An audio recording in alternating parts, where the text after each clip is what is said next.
Hello everyone, welcome back. Sa video na ito na ipakita ko sa inyo ay ang mga importanteng settings ng latest features ng Messenger na kailangan natin i-set up para maging safe ang ating cellphone.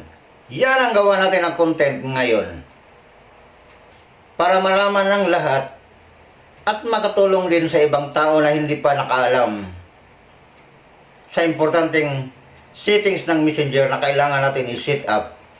Kung gusto nyong malaman, ay huwag nyong i-skip na panoorin ang video na ito para alam mo lahat ang mga detalye kung paano ang pag-set up.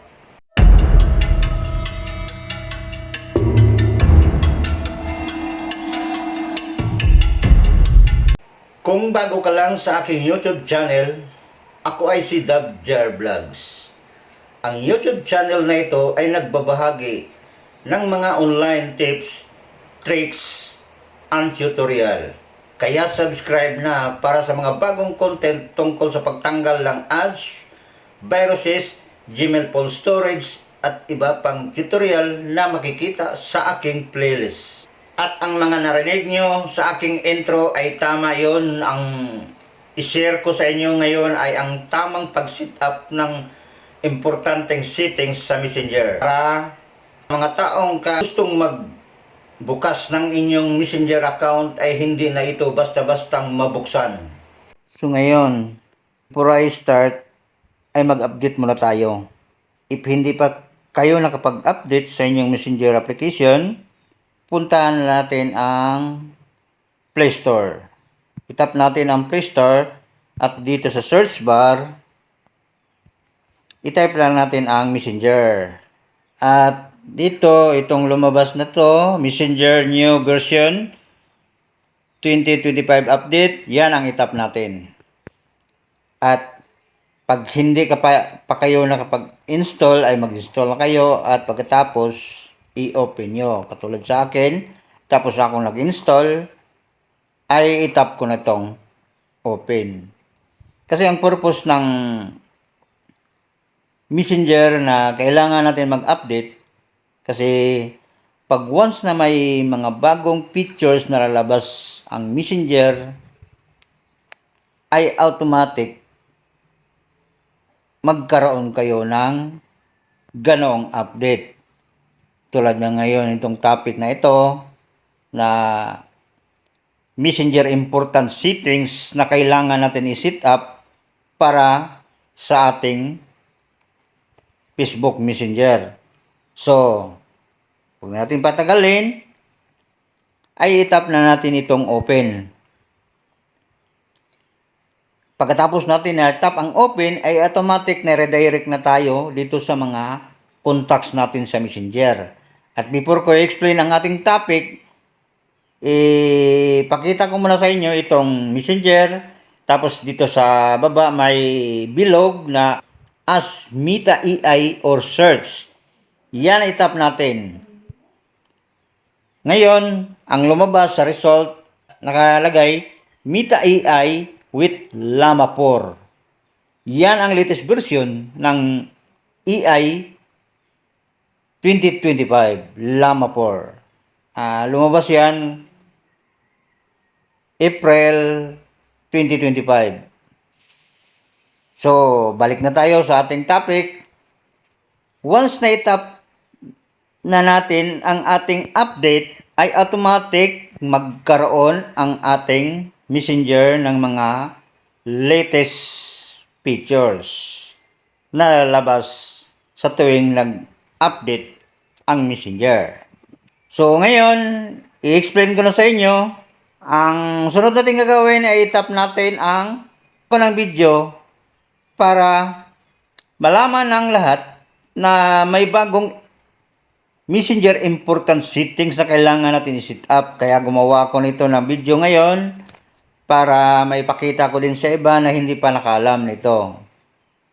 Ang sunod natin gagawin ay itap natin yung tray line dito sa baba. At ang sunod, itap natin ang settings. After na-tap ang settings, scroll tayo pataas. at hanapin natin ang privacy and safety. Once nahanap na natin ang privacy and safety, ito na ngayon ang makikita. Protect your account.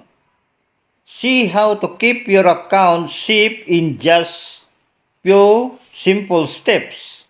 So ngayon, ituturo ko sa inyo ang tamang pag-set up.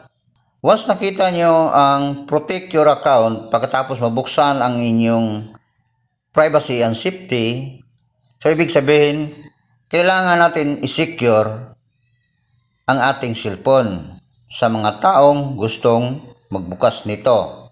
Wala nang kahit kanino pang makabukas ng inyong cellphone kapag may gustong mang-stalk sa inyong account, messenger account.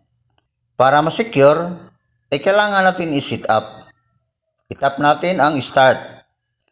Once na-tap ang start, katulad din sa akin, itong sa akin, natapos ko nang na-set up.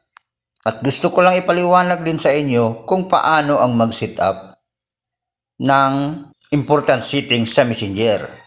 So first nating i-set up, kailangan natin i-set up din ang contact info, password, at saka i-on ang safe website browsing para safe and secure ang ating Messenger. So i-tap muna natin itong contact.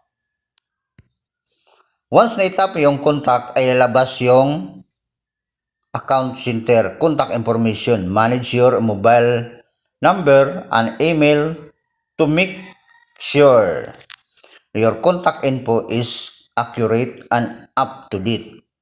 Dito sa pinakababa, sa akin nakaset up na yung email, dalawang contact number, at dito sa baba, i-explain ko lang sa inyo kung paano ang pag-add.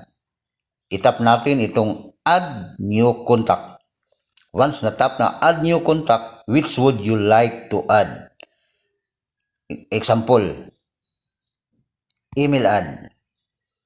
So ngayon, i-explain ko sa inyo kung paano ko ginagawa ang sa akin. Dito nakalagay, add an email address. Will use this email address across all of your account in account center to personalize experience like connecting people and improve ads on your product. So, itap natin ito, enter, para mag-add tayo ng email natin. For example, i-add ko. Yan. I-add ko yung number ko. Yan, naka-add na. Itap natin dito sa baba ang next. Once na-tap na ang next, nakalagay pa din dito sa baba ng next, add mobile number instead. Email or a mobile number. Email number, i-add mo rin. We'll use this number across all of your account in account center to personalize experience like connecting people and improve ads on your product. So, itap mo rin din dito ang number mo. After, itap ng next, itap din ang next, at antayin natin na mag-update. So, nakalagay dito, enter yung confirmation code. We send a WhatsApp message with your confirmation code to send nila sa WhatsApp number na. So, ito na, nilagay ko na at itap ko na ang done. I-enter ko na yung confirmation code. Send WhatsApp message with your confirmation code to the number. Itap ko na ang done. After natap ang done, itap ang next. So, ngayon, you've add your mobile number to the account selected. Your mobile number will only be visible to you. So, ikaw lang ang makakita. Tapos mo na na-add, itap mo na itong close. So, ngayon, tayo lang ang makakita. Yung mobile number na additional. So, ganun lang kadali kung paano mag-set up ng important settings sa ating messenger na para hindi na ma-hack or mabuksan ng iba't ibang mga gustong magbukas sa ating account. Kung may natutunan, please don't forget to like and share para maraming makakita at makatulong. Salamat sa inyong lahat sa panood sa aking video. Kung may mga comments, suggestion, and question, please i-write lang sa comment section para masagot ko kaagad.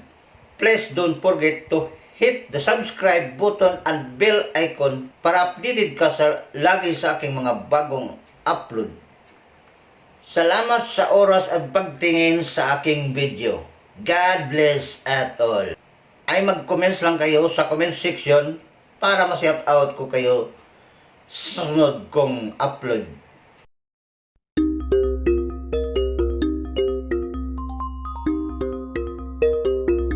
Bye-bye! Thank you.